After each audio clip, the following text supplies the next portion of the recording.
Hi friends, welcome back to my YouTube channel. ഇന്ന് നമ്മൾ ചെയ്യാൻ പോകുന്നത് ഒരു ഓലൻ റെസിപ്പിയാണ്. പല ടൈപ്സ് ഓഫ് ഓലൻ ഉണ്ട് അല്ലെ, പല രീതിയിൽ നമുക്ക് ഓലൻ ഉണ്ടാക്കാം, പല വെജിറ്റബിൾസ് വെച്ച് നമുക്ക് ഓലൻ ഉണ്ടാക്കാം. ഇന്ന് നമ്മൾ ചെയ്യാൻ പോകുന്നത് വളരെ സിമ്പിൾ ആയിട്ടുള്ള ഒരു മത്തൻ ഓലൻ റെസിപ്പിയാണ്. അതിന് വേണ്ടിയിട്ട് നമുക്ക് മത്തൻ വേണം.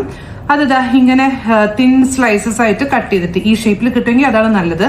ഞാൻ പിന്നെ ഇവിടെ കട്ട് ചെയ്ത മത്തനാണ് കിട്ടിയത് വാങ്ങാൻ. അപ്പൊ അത് പല ഷേപ്പിലുള്ളതുകൊണ്ട് ഇങ്ങനെയൊക്കെ ആയിട്ട് എന്തായാലും ഇങ്ങനത്തെ ഈ ഒരു കട്ടിയിലുള്ള പീസസ് ആയിട്ട് വേണം കട്ട് ചെയ്ത് വെക്കാൻ. പിന്നെ നമുക്ക് വേണ്ടത് പച്ചമുളക് വേണം, ഉപ്പ് വേണം, കരുവേപ്പില വേണം, പിന്നെ പാല്, അതായത് തേങ്ങാപ്പാല് വേണം. ഒന്നാം പാലും വേണം, രണ്ടാം പാലും വേണം. അതായത് ഇതാണ് ഒന്നാം പാലും വേണം, രണ്ടാം പാലും വേണം. അത്രയാണ് വേണ്ടത്. ഈ പാലെടുക്കലാണ് ഒരു ചെറിയ പണിയായിട്ടുള്ളതുള്ളൂ. പക്ഷെ ഞാനിപ്പം എടുത്തിരിക്കുന്നത് മറ്റേ എനിക്ക് തോന്നുന്നു ഏതിൻ്റെയാണെന്ന് എനിക്ക് ഓർമ്മയില്ല, മറ്റേ പാൽപ്പൊടിയില്ലേ, നാളികേരത്തിന്റെ പാൽപ്പൊടി, അതെടുത്തിട്ട് കലക്കിയതാണ്. അപ്പൊ പിന്നെ നമുക്ക് എഫേർട്ട് അധികം വരുന്നില്ലല്ലോ. അപ്പം അത്രയും കാര്യങ്ങളാണ് നമുക്ക് ഇതിനകത്ത് വേണ്ടത്. അപ്പൊ അതെങ്ങനെയാ ചെയ്യാന്നുള്ളത് നോക്കാം. അപ്പൊ നമ്മളൊരു മൺചട്ടി വെച്ചിട്ടുണ്ട്. അതിലേക്ക് എടുത്തു വെച്ച മത്തൻ, അതേപോലെ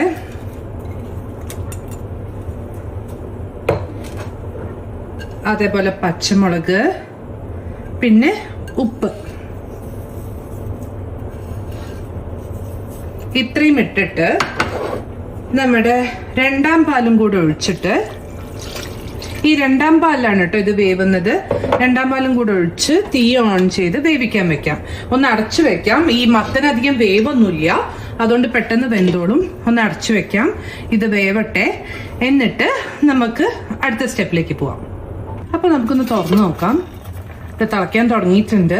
അതിനധികം വേവില്ല കേട്ടോ, ഇടയ്ക്കൊന്ന് ഇളക്കി കൊടുക്കാം. പെട്ടെന്ന് തന്നെ വേവും, വെന്തുടയാൻ പാടില്ല. ഈ ഒരു പീസസ് അങ്ങനെ തന്നെ കിടക്കണം. അപ്പോ അതുകൊണ്ട് ഇടയ്ക്കിടയ്ക്ക് തന്നെ നമ്മൾ ചെക്ക് ചെയ്തുകൊണ്ടിരിക്കണം ആവുന്നുണ്ടോ എന്നുള്ളത്.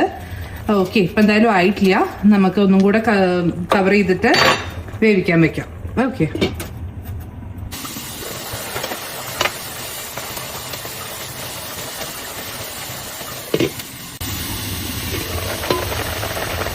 അപ്പൊ അത് വെന്ത് തുടങ്ങിയിട്ടുണ്ട്. അപ്പൊ ഇതിലുള്ള എക്സസ് ആയിട്ടുള്ള വെള്ളം ഒന്ന് പറ്റിക്കോട്ടെ. അപ്പൊ നമുക്ക് തുറന്ന് തന്നെ വെക്കാം കേട്ടോ.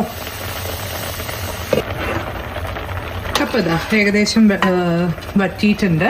ഇനി നമുക്കിതിലേക്ക് എടുത്തു വെച്ച ഒന്നാം പാലും കൂടെ അങ്ങ് ഒഴിക്കാം.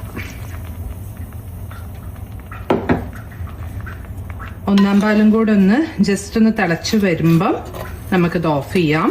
എന്തായാലും അതിനായിട്ട് നമുക്ക് വെയിറ്റ് ചെയ്യാം. അപ്പൊ ഇത് തിളച്ചിട്ടുണ്ട്.